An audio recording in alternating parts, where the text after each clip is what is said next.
স্যামের অনুরোধ রাখতে গিয়ে এবার রীতিমতো বিপদে পড়ে গেল আয়ুষ। হ্যাঁ বন্ধুরা, ভিডিওতে লাইকতে দেখতে থাকুন। যে মুহূর্তে কিনা স্যামের বাড়িতে স্যামের সঙ্গে যাওয়ার জন্য রাজি হয়ে যায় আয়ুষ, ঠিক সেই মুহূর্তেই আয়ুষকে এরকম তৈরি হতে দেখে কুসুম তখন কিনা বলতে থাকে যে ছোটো সাহেব, এই মুহূর্তে তো আপনার অফিসে যাওয়ার কথা ছিল, সেটা না করে আপনি এখন কোথায় চললেন বলুন তো।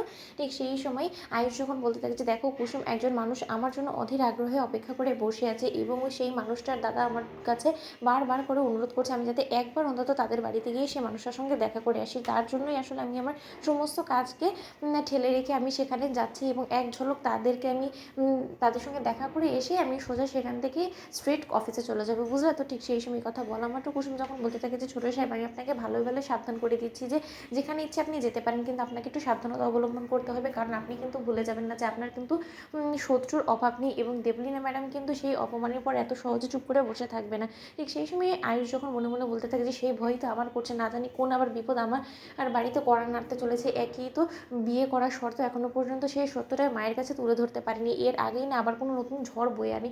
যাকে যাক কুসুম, তুমি সমস্ত কিছু নিয়ে একদম টেনশন করো, আমি একদম ঠিক থাকবো এবং আমি শুধুমাত্র সেখানে যাব এবং তাদের নিমন্ত্রণ রক্ষা করেই আমি রীতিমতো সেখান থেকে অফিসে চলে যাব, তারপরে আমি তোমার সঙ্গে আবার যোগাযোগ করছি, ঠিক আছে তো। ঠিক সেই সময় স্যামের সঙ্গে অবশেষে যখন কিনা আয়ুষ সেই বাড়িতে যায়, স্যামের বোন সোজা গিয়ে আয়ুষের সঙ্গে আয়ুষকে গলা জড়িয়ে ধরে এবং এক পর্যায়ে আবেগ আপ্লুত হয়ে পড়ে এবং অঝরে কাঁদতে থাকে। ঠিক সেই সময় স্যাম বলতে থাকে যে দেখলে তো, আমি বলেছিলাম না আয়ুষ, তোমাকে দেখে আমার বোন রীতিমতো নিজের ইমোশনসের উপরে কন্ট্রোল রাখতে পারবে না, ও তোমার উপরে ঝাঁপিয়ে পড়বে, দেখলে তো ও তোমাকে পাগলের মতন রীতিমতো ভালোবাসে, ও যে তোমার জন্য কত কিছু করে রেখেছে সেটা আমি তোমাকে কী করে বোঝাবো বলো তো।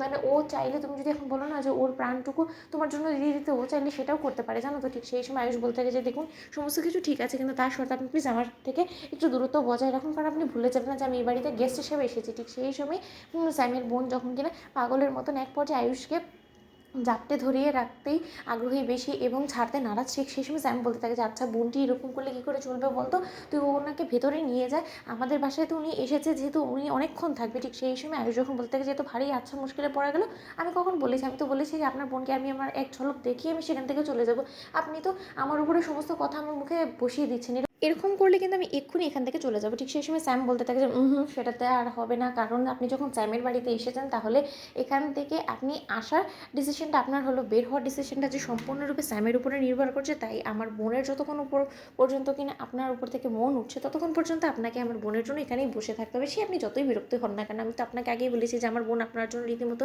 পাগল, তাই আমার বোন আপনার সঙ্গে এখন যা কিছুই করুক না কেন, সেই সমস্ত কিছুতে আপনাকে অবশ্যই আমার বোনের সঙ্গ দিতে হবে এবং সেটা করা ছাড়া যে আপনার কাছে আর কোনো রকম কোনো উপায় নেই। এবার তো বন্ধুরা, লাইক এবং শেয়ার করে সাবস্ক্রাইব করতে ভুলো না।